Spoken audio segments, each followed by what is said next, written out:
F around and find out. The IRS, Homeland Security, and ICE are working together to deport over 900,000 immigrants.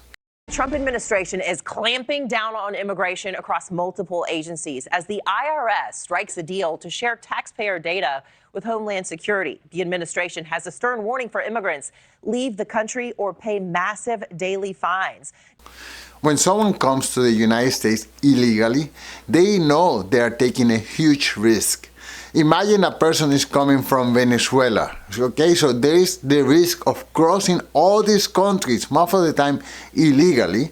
Then there's the risk of crossing the border, of course, illegally. And then once a person is in the United States, there is the risk of getting caught. And sometimes it works and sometimes it doesn't work.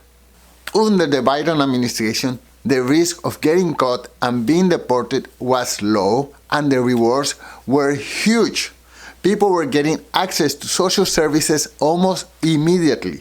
They also got a social security number and the opportunity to vote in federal elections almost right away after a few months of coming into the country. Imagine this, someone coming from Venezuela and just after a few months of being in the United States, being able to decide who was going to be the president of the United States. And of course, most of these people, they voted Democrat because this is the party that allowed them to get in the first place.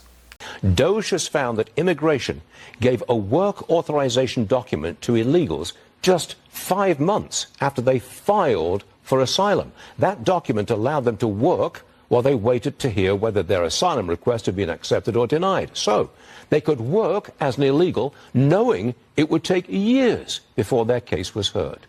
The Immigration Department mailed them a social security number. No interview, no proof of identity, just put it in the mail. Here's your number. In 2021, DOGE says 270,000 new aliens were issued social security numbers, 590,000 in 2022, 964,000 in 2023, and 2.1 million in 24, right before Biden left office. DOGE also discovered that 1.3 million aliens are now receiving Medicaid. Millions received driver's licenses, some registered to vote, and DOGE says some actually did vote. But now, under President Trump, the game has changed completely. Illegal crossings have dropped almost to zero, and that's because there is an increased border security. Agents are currently apprehending around 30 migrants a day. Around this time last year, they were seeing up to 1,400 daily. To say there has been a dramatic change would be an understatement. And the incentives have basically changed from being rewarded to being punished. The Trump administration is telling 900,000 immigrants to self-deport immediately. They are being told to download the app CBP Home app and to schedule their own departure. If they don't, they will face a $998 fine for every single day that they remain in the country illegally. This morning, the Department of Homeland Security announced it is revoking the legal status of potentially hundreds of thousands of migrants who entered the country during the Biden administration using the CBP One app. DHS is ordering those with revoked status to voluntarily self-deport and leave the country immediately. Now, all this is not new. Trump is using a 1996 immigration law that he used before in his first term. And there is more than fines. They are also planning to seize property from undocumented immigrants who don't pay the fine. Plus, if someone claims that they will self-deport and then they don't follow through, they could face an additional fine of $1,000 to $5,000. Now, there are some advantages to self-deporting.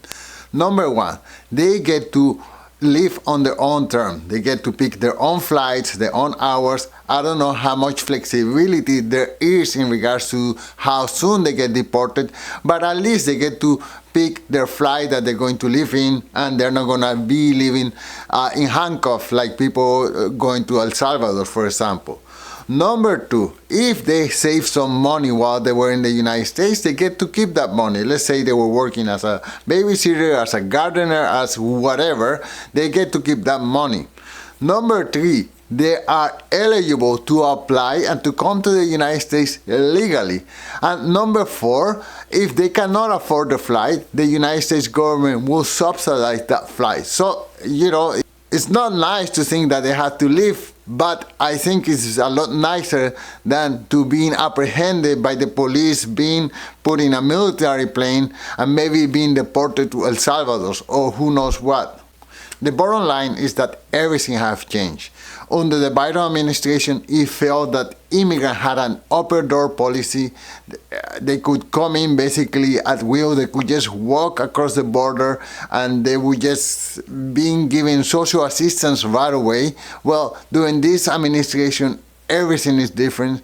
What Trump is saying loud and clear is that they are not welcome anymore. So that's it for today. Thank you so much for watching, and until soon. Peace.